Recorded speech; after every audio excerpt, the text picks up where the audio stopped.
Kita berdoa. Tuhan Yesus, aku mengucap syukur kepadamu karena aku sehat, aku gembira, aku semakin pintar karena kasih-Mu. Tuhan Yesus, aku mau belajar, berkatilah aku. Ini aku Tuhan, di dalam nama Yesus aku berdoa. Amin. Keluargaku disiplin dengan mendengarkan cerita dari Alkitab.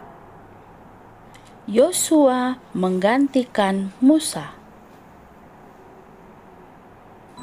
Musa berbicara kepada orang-orang Israel, "Aku telah berusia 120 tahun dan tidak dapat memimpin engkau. Tuhan telah berkata bahwa aku tidak akan menyeberangi sungai Yordan dan memasuki tanah yang dijanjikan. Tetapi Tuhan akan memimpin engkau untuk menghadapi bangsa-bangsa yang ada di tanah Kanaan. Jangan takut, karena Tuhan Allahmu akan menyertai engkau. Dia tidak akan gagal atau mengecewakanmu." Musa kemudian memanggil Yosua, dan di depan semua orang ia berkata, "Kuat dan beranilah, karena kamu akan memimpin orang-orang ini ke tanah Kanaan. Pastikan mereka sampai di sana. Jangan takut, karena Tuhan akan menyertai engkau di depan, dan Dia tidak akan pernah meninggalkanmu atau mengecewakanmu." Musa kemudian menuliskan hukum yang telah ia berikan kepada orang-orang Israel dan memberikannya kepada para imam untuk dijaga. Dia menyuruh mereka membacakannya untuk semua orang setiap 7 tahun ketika mereka berkumpul di tabernakel. Musa memanggil semua orang untuk mendengar hukum Taurat yang dibacakan. Dia menyuruh mereka untuk melakukan apa yang Tuhan inginkan dan menaatinya dengan hormat.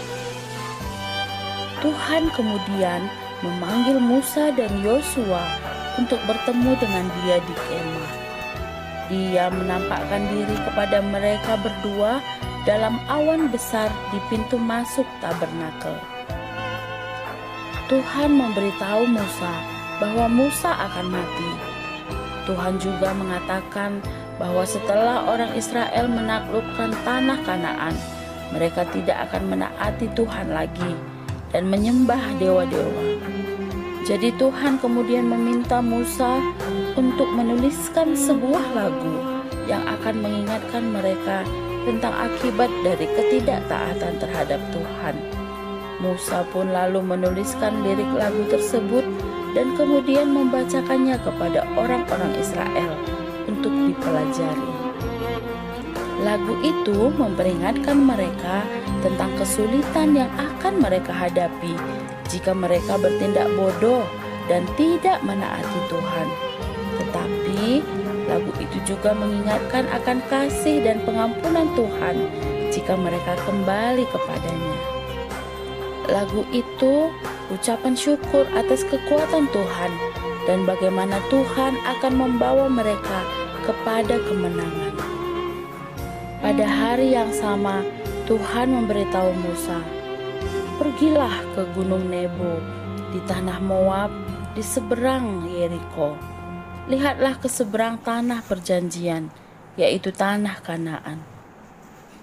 Tuhan mengatakan, "Ini adalah tanah yang aku janjikan kepada Abraham, Ishak, dan Yakub yang akan aku berikan kepada keturunan mereka. Sekarang engkau telah melihatnya, tetapi engkau tidak akan memasukinya." Maka Musa pun mati di tanah Moab, seperti yang dikatakan oleh Tuhan. Tuhan menguburkan dia di sebuah lembah dekat Bet-Pur di Moab. Tapi tidak ada yang tahu di mana tempatnya. Musa berusia 120 tahun ketika ia meninggal. Namun penglihatannya sempurna dan dia sekuat orang-orang muda. Orang Israel berduka cita karena kematian Musa selama 30 hari di dataran Moab. Tidak pernah ada nabi lain seperti Musa, karena Tuhan berbicara langsung kepadanya. Yosua adalah orang yang penuh dengan roh hikmat, karena Musa telah meletakkan tangannya di atasnya. Dia sekarang adalah pemimpin bangsa Israel, dan orang-orang Israel menaati Yosua dan menaati Tuhan. Tuhan berkata kepada Yosua, "Kamu adalah pemimpin baru Israel. Pimpinlah orang-orangku menyeberangi sungai Yordan ke tanah perjanjian. Aku akan bersamamu sama seperti aku bersama Musa. Aku tidak akan meninggalkanmu.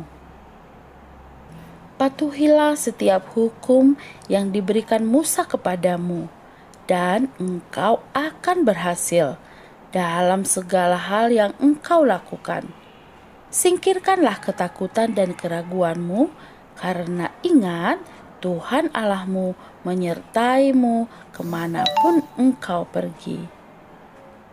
Demikianlah Tuhan menguatkan dan meneguhkan hati Yosua untuk memimpin bangsa Israel.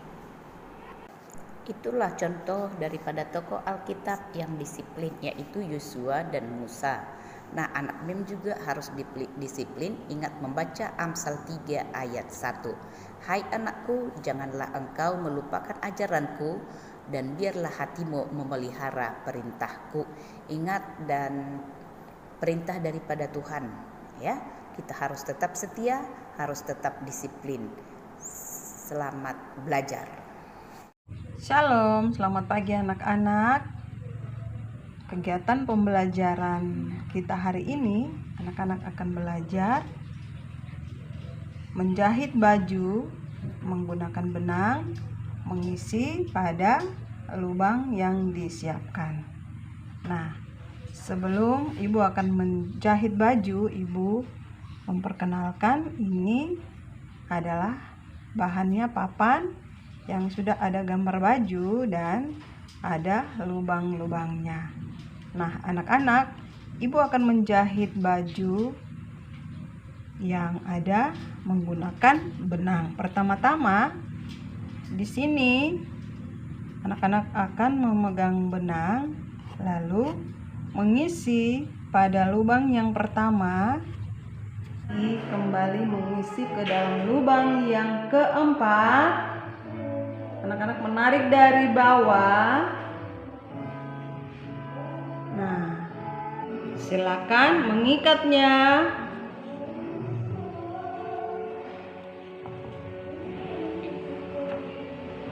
Agar tidak lepas jahitannya.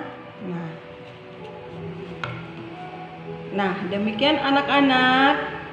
Anak-anak bisa menjahit baju dengan menggunakan benang.